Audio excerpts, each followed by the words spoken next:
In the highlands of Paraguay, where the air thins and the soil turns red, there grows a small, unassuming shrub. Its leaves are narrow, slightly serrated, the color of any roadside weed you might walk past without a second glance. But place a single one of those leaves on your tongue, and within seconds your entire mouth floods with a sweetness so intense it borders on overwhelming.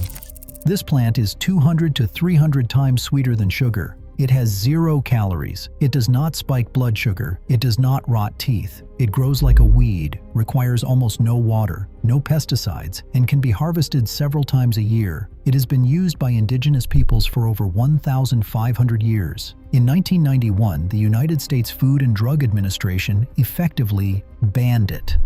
This is not the story of a plant. This is the story of what gets approved, what gets buried, and who profits when nature competes with a patent. The plant is called Stevia rebaudiana, a member of the Asteraceae family, the same botanical family as the sunflower and the daisy.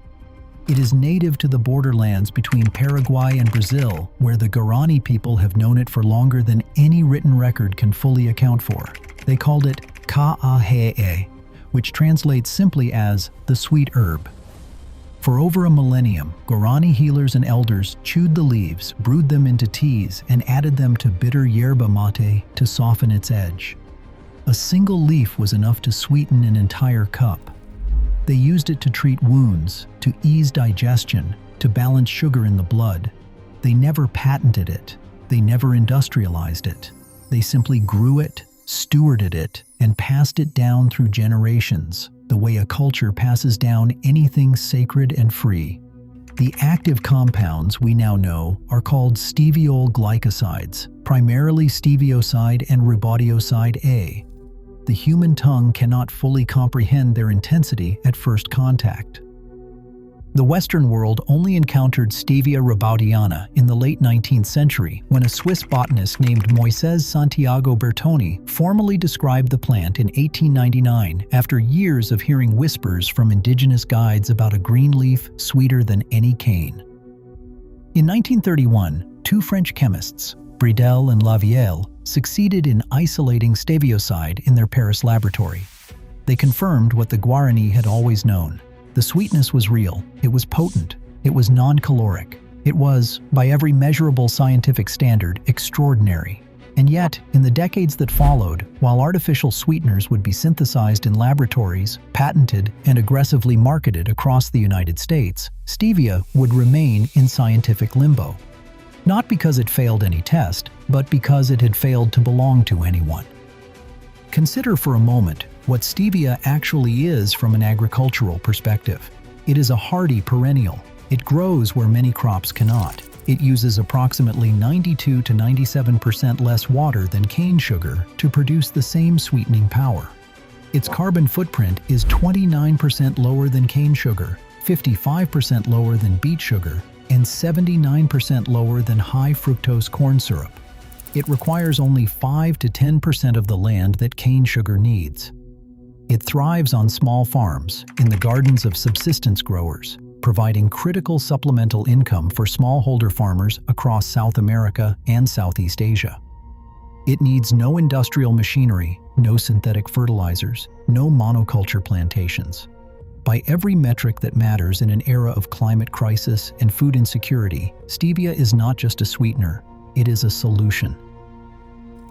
Then there is the health case, which reads less like an alternative medicine pamphlet and more like a peer-reviewed indictment of the entire artificial sweetener industry. Steviol glycosides pass through the upper gastrointestinal tract without being digested, which is why they contribute 0 calories and produce 0 glycemic impact. Meta-analyses of randomized clinical trials have shown that stevia lowers fasting blood glucose and reduces HbA1c, particularly in people with type 2 diabetes, hypertension, or elevated body mass index. Laboratory and animal studies demonstrate that stevia actively stimulates insulin secretion from pancreatic beta cells. It has anti-inflammatory effects. Stevioside inhibits the NF-kappa B pathway and reduces inflammatory cytokines such as IL-6, TNF-alpha, and IL-1 beta. It activates the NRF2 pathway, providing measurable antioxidant protection against oxidative stress. In the mouth, it does not feed Streptococcus mutans, the bacteria responsible for tooth decay. The World Health Organization established a safe daily intake of 4 milligrams per kilogram of body weight. Extensive testing has found no mutagenicity, no carcinogenicity, and no toxic threshold reachable through normal consumption. Now, the natural question is, if stevia is this safe, this useful, this miraculous, then why have most Americans only encountered it in the last 15 years? The answer is that one country embraced it while another buried it. Japan, after banning several artificial sweeteners in the early 1970s due to concerns about safety, turned to stevia. By the 1980s, stevia captured roughly 40% of the entire Japanese sweetener market. It was used in soft drinks, in candies, in soy sauce, in pickled foods, in pharmaceuticals, in everything. And after decades of mass consumption by tens of millions of people, Japan reported no significant safety issues. None. The data was sitting there, in plain view, peer-reviewed, available to any regulator who cared to look. But across the Pacific, a different story was unfolding. In 1985, the United States Department of Agriculture forced Sunrider International to burn its entire stevia stockpile, declaring the leaves adulterated. Investigators say the complaint originated with the NutraSweet company, the manufacturer of aspartame, which at the time was owned by Monsanto. Then, in May of 1991, the FDA issued Import Alert 4506, banning stevia leaf and stevioside from entering the United States. The official rationale was that there was inadequate toxicological information. Critics pointed out that the FDA was ignoring decades of Japanese safety data and dozens of independent studies. The triggering complaint that prompted the import alert was anonymous and was never publicly disclosed. Investigative journalists who pursued the story for years reported that an FDA inspector eventually admitted on the record that NutraSweet had been the complaining party.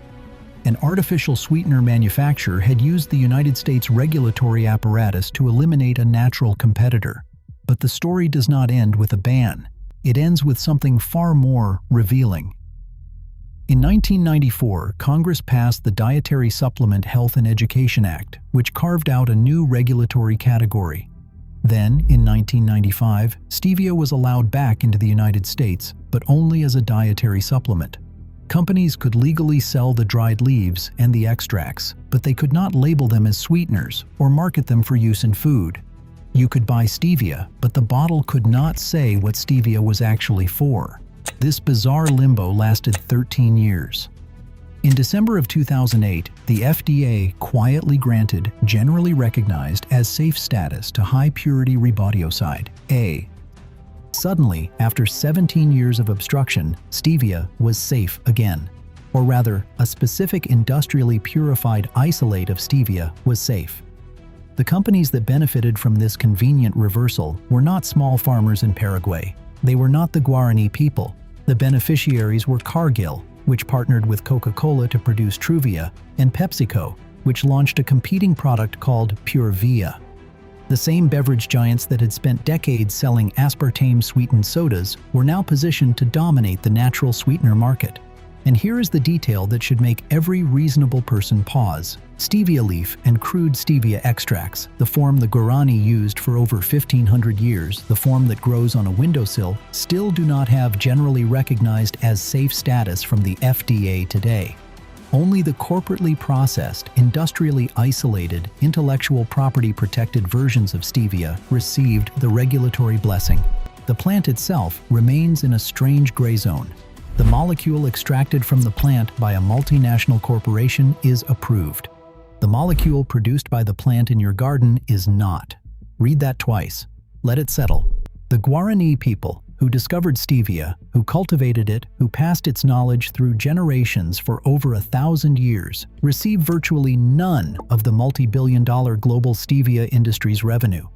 Most of the world's commercial stevia is now grown in China and processed by multinational corporations operating under patents on extraction methods, formulations, and modified molecules. Critics, including ethnobotanists and indigenous rights advocates, have called this what it plainly is: biopiracy. The taking of indigenous knowledge, the stripping away of its cultural origin, and the selling back of a sanitized, commodified version to global markets, with the original stewards left with nothing. So what was actually happening in 1991? Stevia was not dangerous. The toxicology was not inadequate.